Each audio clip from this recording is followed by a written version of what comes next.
Introduction to cyber security module 2। और हम इसमें बात कर रहे हैं साइबर अटैक्स और उनकी टेक्निक्स की। साइबर अटैक कैसे होते हैं, कौन कौन सी टेक्निक्स होती हैं। उसके लिए जो एक बेसिक रिक्वायरमेंट है वो है कि हमें पता होना चाहिए कि मैलवेयर क्या है और उनके टाइप कौन कौन से होते हैं।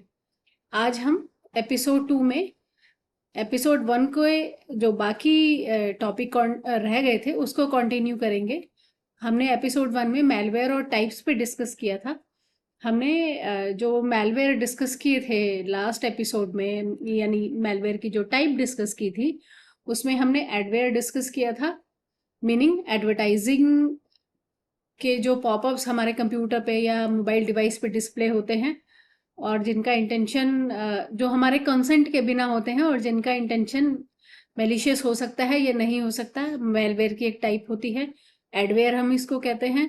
दूसरा हमने रैनसमवेयर के बारे में जाना था। रैनसमवेयर में मेलिशियस कोड इंस्टॉल करके हमारे डिवाइस को करप्ट किया जाता है या इन्फेक्ट किया जाता है और हमसे एक रैनसम अमाउंट की डिमांड होती है।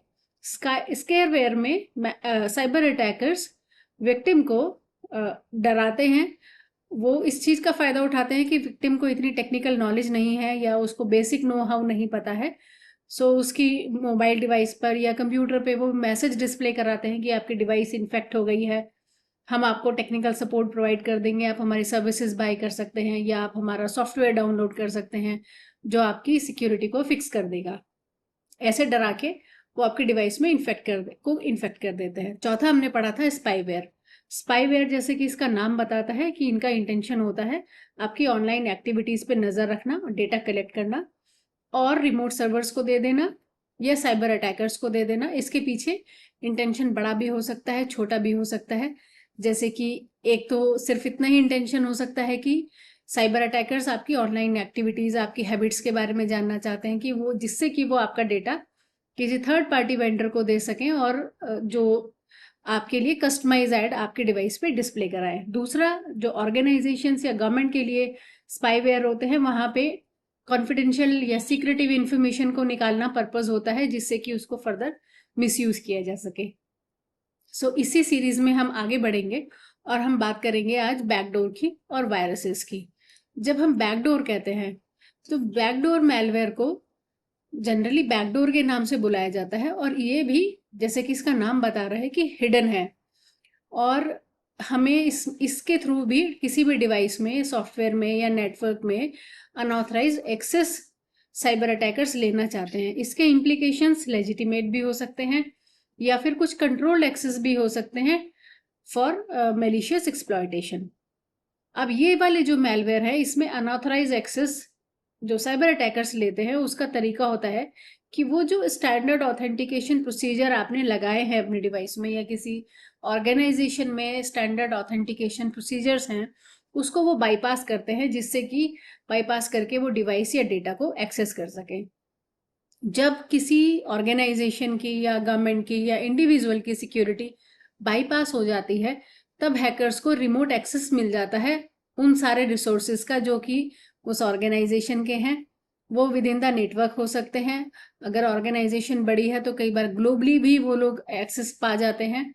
किसी एप्लीकेशन के ऊपर वो कंट्रोल कर सकते हैं या इवन पूरे के पूरे नेटवर्क के ऊपर उनके रिमोट सिस्टम कमांड्स काम कर जाते हैं।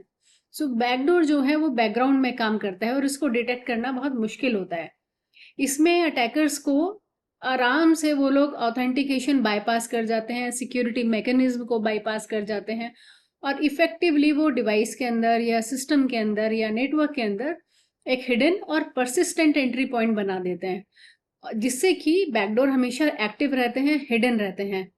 यहाँ तक कि अगर आप सिस्टम को रीबूट कर लें या सॉफ्टवेयर अपडेट्स लगा दें तभी भी वो कई बार पकड़ में नहीं आते हैं। इससे अटैकर्स को बेनिफिट ये होता है कि वो कॉम्प्रोमाइज सिस्टम के अंदर बहुत लंबे समय तक, जो बड़े साइबर अटैक्स होते हैं उसमें सालों तक हैकर्स को एक्सेस मिली रहती है और पता नहीं चल पाता है।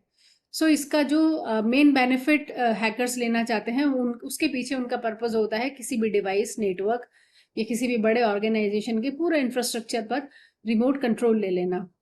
जिससे कि वो लोग अपने कमांड एग्जीक्यूट कर सकें, अपनी फाइल्स को अपलोड या डाउनलोड कर सकें, या आपके सिस्टम से डेटा, कॉन्फिडेंशियल डेटा निकाल सकें, या कुछ इंटेलेक्चुअल प्रॉपर्टी है उसको एक्सेस कर सकें, और यहाँ तक कि वो सिस्टम सेटिंग्स में भी मैनिपुलेशन कर देते हैं।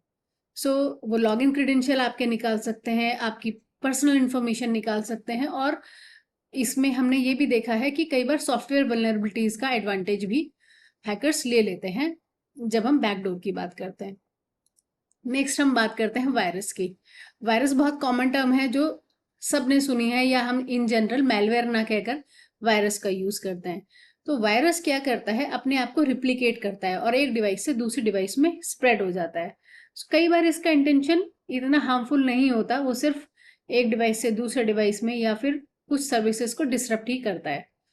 इसका जो नाम आया है, इसकी जो नेमिंग है वो बायोलॉजिकल वायरस के ऊपर है, क्योंकि इसका बिहेवियर ऑलमोस्ट सिमिलर होता है, जैसे कि किसी इन्फेक्शन के वायरस, फीवर का वायरस, या किसी कोई भी इन्फ्लुएंजा है, कोई भी वायरस जैसे बॉडी में एक्ट करता है उसी तरह से ये लोग एक्ट करते हैं, क्योंकि वायरस मल्टीप्लाई होता जाता है, वो इन्फेक्शन बढ़ सकता है। लाइकवाइज यहाँ पर भी जो कंप्यूटर डिवाइसेस में जो वायरस है वो खुद को रिप्लिकेट कर लेता है और उसको इन्फेक्शन को बढ़ाता है, जो भी उसके होस्ट सिस्टम्स हैं उसमें।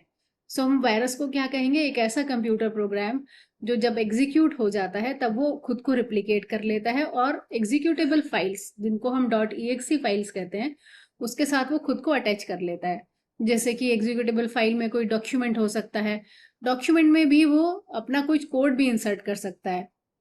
सो बहुत सारे वायरसेस में कुछ एंड यूजर इंटरेक्शन की रिक्वायरमेंट रहती है, जिससे कि कुछ जो उनका कोड है वो किसी तरह से एक्टिवेट हो। कई बार कोड कुछ स्पेसिफिक डेट और टाइम पे लिखे जाते हैं।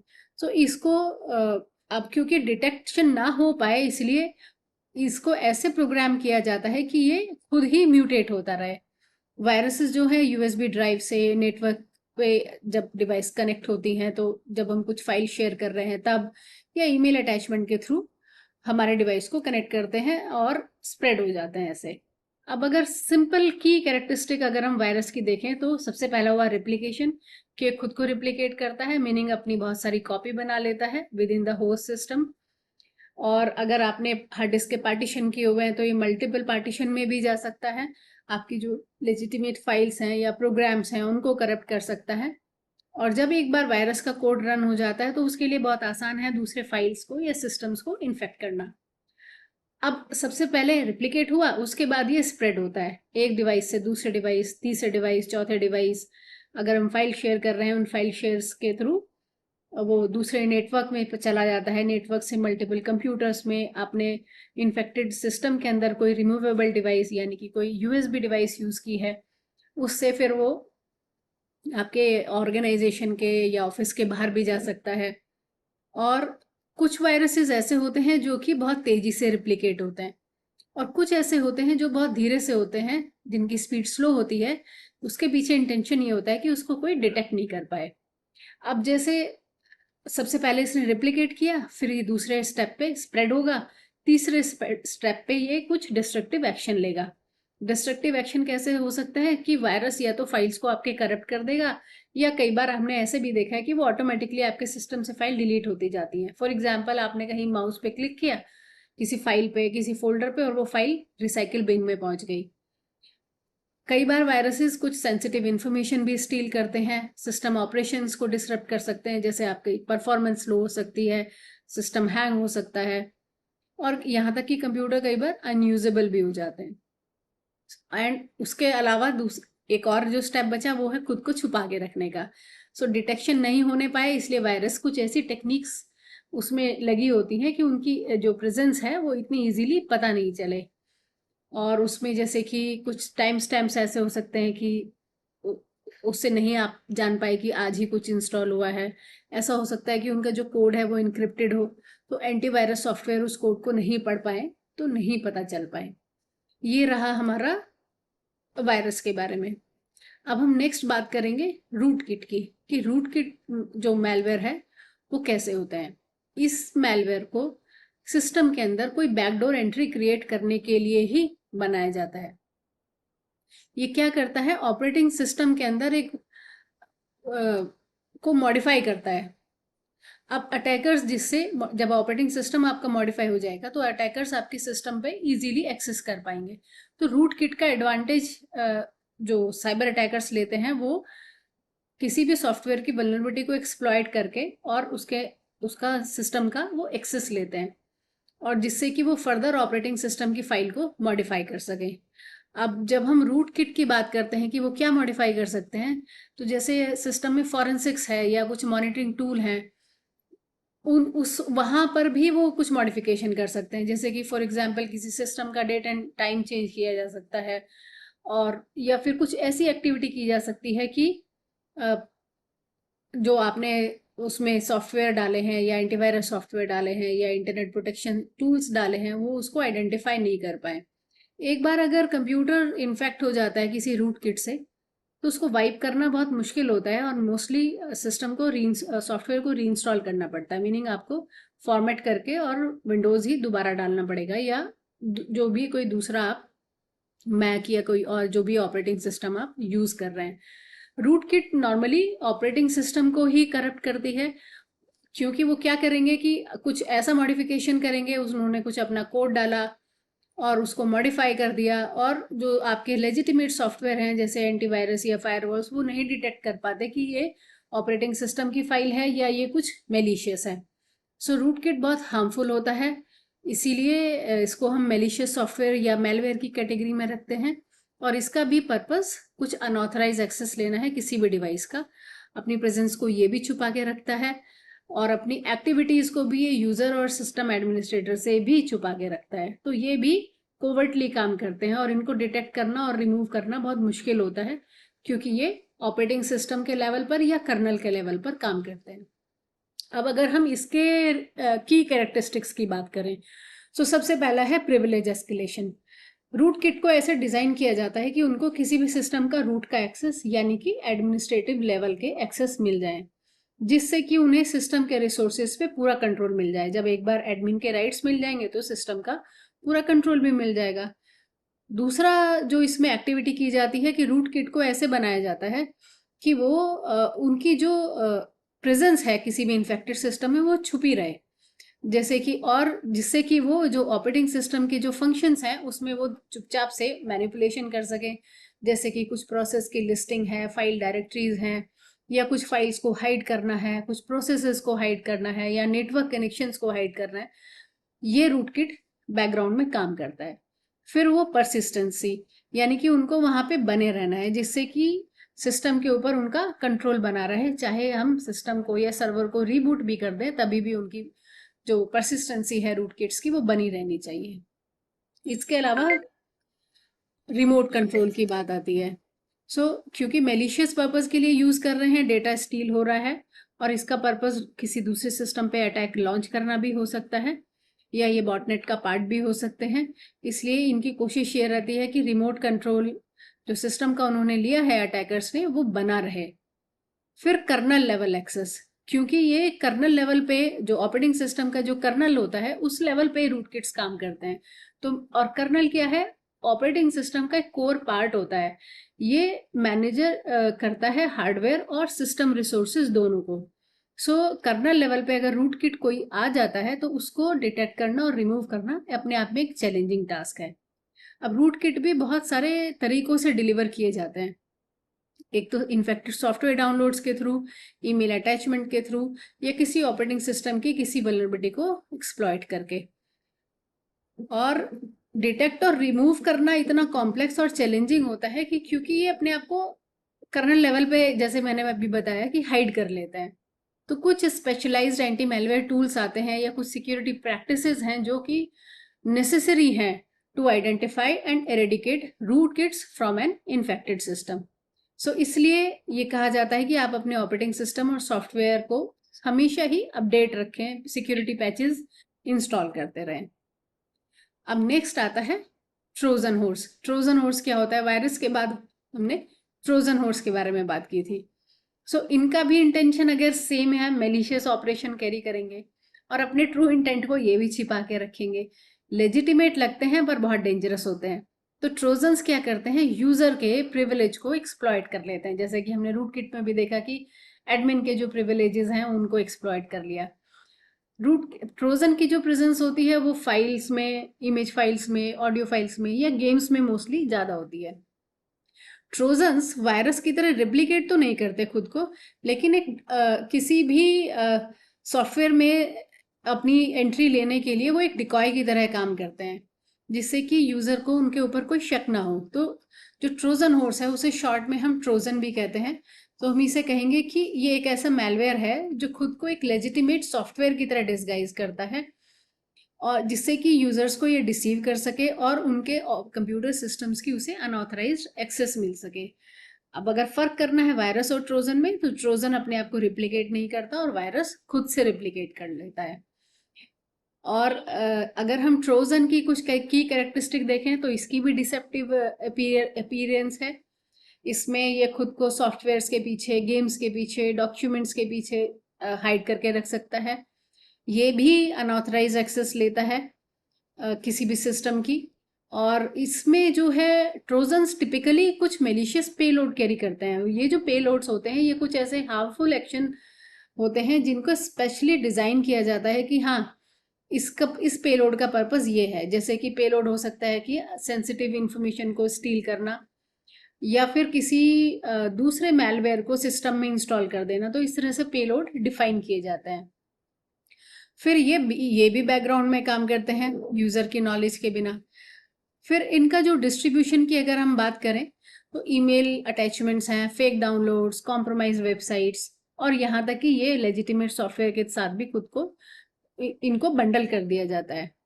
अब ट्रोजन्स की अगर हम बात करें तो जैसे की लॉगर्स हैं, ये ट्रोजन का टाइप है, और इनको यूज किया जाता है कई बार डिनाइल ऑफ सर्विस अटैक करने के लिए। तो ये जो डिनाइल ऑफ सर्विस अटैक है या distributed denial of service attack है, ये क्या होते हैं ये हम आगे पढ़ेंगे, आगे जानेंगे। सो ये था हमारा ट्रोजन। और अब एक और टाइप होती है जो वॉर्म होती है। वॉर्म क्या है? ये भी एक ऐसा वॉर्म मैलवेयर है जो खुद को रिप्लिकेट करता है।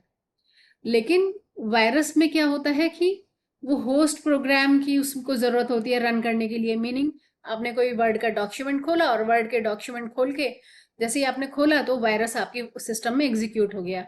लेकिन वॉर्म में आपको कोई डॉक्यूमेंट खोलने की जरूरत नहीं है, वॉर्म खुद से एग्जीक्यूट हो सकते हैं। सो इनिशियल इन्फेक्शन एक बार होस्ट के हो गया, उसके बाद उन्हें फिर फर्दर यूजर पार्टिसिपेशन की जरूरत नहीं है, वो खुद ही पूरे एंटायर नेटवर्क में खुद ही स्प्रेड हो जाते हैं। सो ये भी वल्नरेबिलिटीज एक्सप्लॉइट करते हैं, प्रोपेगेट करते हैं खुद को, और इनके अंदर भी पेलोड्स होते हैं। अगेन पर्पस सेम है। सो अब ये डिपेंड करता है कि जो साइबर अटैकर्स हैं उनका क्या पर्पस है, कि किस लेवल तक वो अटैक प्लान कर रहे हैं, कहाँ कौन सी एक्टिविटी है, कहाँ पे डिवाइस में कैसे एक्सेस लेना चाहते हैं। अकॉर्डिंगली उसी तरह के मैलवेयर के ऊपर काम किया जाता है ऑब्जेक्टिव के हिसाब से। सो ये सेल्फ रिप्लिकेटिंग हुआ वॉर्म, तेजी से स्प्रेड होता है, नॉर्मल ऑपरेशंस को ये डिस्टर्ब कर देता है, स्टील करता है इंफॉर्मेशन। और जैसे वायरस में तो हर बार कोई एक्शन लिया जाता है, इसमें कोई एक्शन लेने की जरूरत नहीं है। एक बार इन्फेक्शन हुआ और फिर ये खुद को रिप्लिकेट करता जाता है। नेटवर्क प्रोपेगेशन इसका बहुत फास्ट है, हाईली एफिशिएंट होता है। और अगर हम कहें तो कोई फाइल अटैचमेंट के लिए अगर हमें कहीं है तो होस्ट की रिक्वायरमेंट नहीं है, मीन्स उसे हमें एग्जीक्यूट करने की जरूरत नहीं है। पेलोड कैरी करता है, फिर इसमें भी ये भी आपके रिसोर्सेज का कंजम्पशन बहुत ज़्यादा कर लेता है। हैकर्स को ये आपके सिस्टम का रिमोट कंट्रोल भी दे सकता है। अगर हम फेमस कंप्यूटर वॉर्म्स की बात करें जो पॉपुलर हुए हैं, उसमें एक ब्लास्टर वॉर्म आया था जिसे MS ब्लास्ट या MS32 पॉइंट ब्लास्टर कहते थे। आप इसको नेट पे सर्फ कर सकते हैं। ये जो वॉर्म था इसने विंडोज ऑपरेटिंग सिस्टम की वल्नरेबिलिटी को एक्सप्लॉइट किया था। एक और वॉर्म था जो पॉपुलर रहा, वो कॉन्फिगर था। इसने भी विंडोज को टारगेट किया था, और वर्ल्ड वाइड ऐसा कहा जाता है कि मिलियंस ऑफ कंप्यूटर्स को इसने इन्फेक्ट किया था। सो आप थोड़ा और स्टडी कर सकते हैं। जैसे आप ये देख सकते हैं कि आपके वॉर्म के कौन कौन से पॉपुलर वॉर्म हुए, उन्होंने कैसे डिवाइसेस को इन्फेक्ट किया, कौन कौन से पॉपुलर वायरसेस रहे, कौन कौन से पॉपुलर आपके जैसे जैसे हम मेलवेयर डिस्कस कर रहे हैं, रूट किट कौन से थे, कहाँ पे ऑपरेटिंग सिस्टम में कैसे करता है। तो इंट्रोडक्शन की ही अगर हम बात करें तो कुछ और एडवांस लेवल पर हम इंट्रोडक्शन में फर्दर और प्रोसीड कर सकते हैं। ये हमने डिस्कस किया मेलवेयर और उसके टाइप्स कौन से होते हैं। हमने 9 टाइप्स को डिस्कस किया है: adware, ransomware, scareware, spyware, rootkit, trojan, worm और backdoor and viruses. So this is all about for episode 2। Episode 3 में हम और कुछ डिटेल में बात करेंगे साइबर अटैक्स एंड टेक्निक्स की। आपकी कोई क्वेरी है वो आप हमें मेल कर सकते हैं, और नेक्स्ट एपिसोड 3 में जल्दी ही मिलते हैं।